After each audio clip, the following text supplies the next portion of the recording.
Assalamu alaikum. Today I'm going to talk about the recent escalation between Russia and Ukraine. In the past few weeks, we see that Russia started troop build-up near the Russia-Ukraine border, and there is a grave apprehension within the West that there is a possibility of Russian invasion on Ukraine. So, in order to understand the context of the recent escalation, if we see in the past, it is an ongoing conflict that actually started in February 2014 between Russia and Ukraine was then supported by the NATO and European Union. And in 2014, Russia invaded and then annexed the Crimean Peninsula. So, Crimea is a centerpiece in the geopolitics of Russian backyard, that is the Black Sea. The major concerns for the Russian is the gradual enlargement of NATO towards the Eastern Europe, and now NATO has been very close to the Russian borders. If we see the map, we can see that Estonia, Latvia, Lithuania, Poland, Romania, Bulgaria, North Macedonia, Turkey, they are all NATO members. And when we see the surroundings of Black Sea, most of the littoral states of Black Sea are NATO members.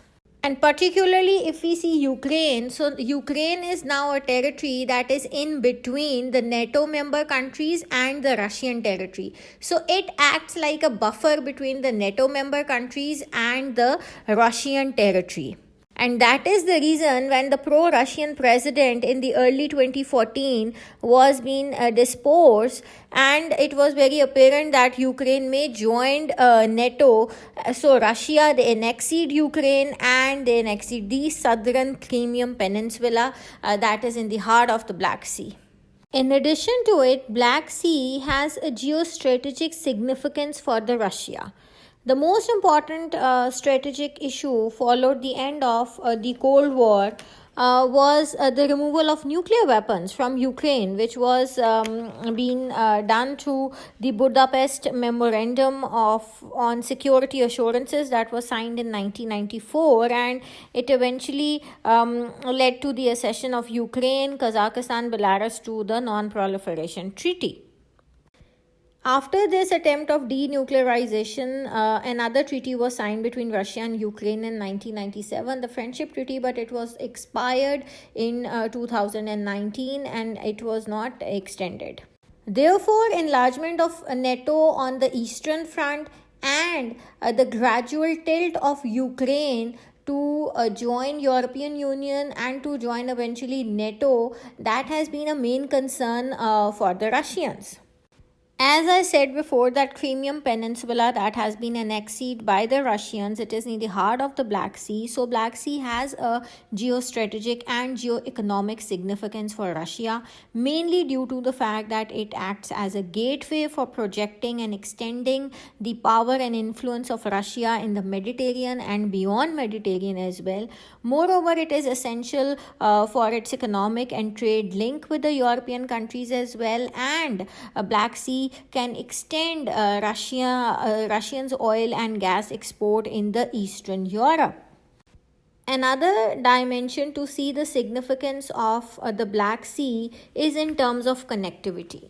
Now, the Volga-Don Canal, it provides the shortest navigation, and it connects between the Caspian Sea and the World Ocean via the Sea of Azov and the Black Sea. So that is also very significant for Russia. Therefore, we see that due to maintaining and asserting its influence and power in the Black Sea, we see that Russia altogether has used military force and a coercion not only in Ukraine but date back in 2008 in Georgia as well. And they have annexed Crimea, and they are also supporting the separate forces in Ukraine in the Donbas region as well. Therefore, Russia has occupied Crimea and Abkhazia region of Georgia as well. Moreover, ethnicity is also an important element to understand the Russia-Ukraine crisis, because large population of Ukraine is ethnically Russians and they have close social and cultural ties with the Russians, and that is the reason that this ethnic affiliation is also one point on the basis of which Russia has tried to gain a legitimacy for their coercive acts. So now recently Russia has mobilized its troops. Around 1 lakh troops have been mobilized near the Ukraine-Russian borders, equipped with tanks, artillery, ammunition, and even Russian Defense Ministry has released some pictures. But according to them, it is a training site, and that is the reason that troops are moving towards the Ukraine-Russian border. On the other hand, Russia has demanded that NATO should halt its eastward expansion, and NATO should rule out the inclusion of Ukraine to join it as a member state. Consequently, United States and NATO, they have responded to the Russian demand of seeking security guarantee that NATO will halt its eastward expansion. So, NATO and United States of America, they have separately gave written responses to Russia, and they have altogether refused such security guarantees to Russia.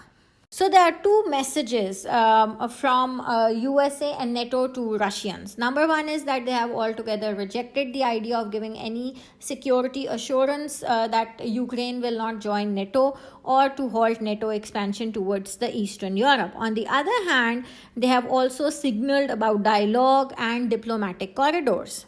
Meanwhile, we see that NATO has also placed its forces on standby in Eastern Europe with more ships, with more fighter jets are being sent to the region.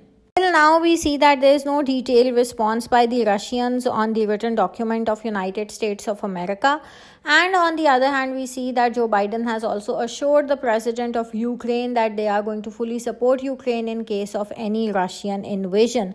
So on one hand, the pressure is building, and on the other hand, the diplomatic corridors are also working. For instance, a long telephonic conversation took place between President Putin and his French counterpart Macron, and Russia has expressed that US and NATO has not responded and taken into account their concerns regarding preventing NATO's expansion and refusing to deploy their weapon systems near Russian borders. Another perspective to this crisis is that it may be a bargaining tactic by President Putin, and by building pressure, he can bring NATO and particularly United States into negotiation and talks. So the stakes are high, and in case of any escalation of conflict, it will not only disrupt the regional peace, but it will also affect the global politics. So this was all from my side. I hope this video has facilitated you in some sense. Good luck and Allah Hafiz.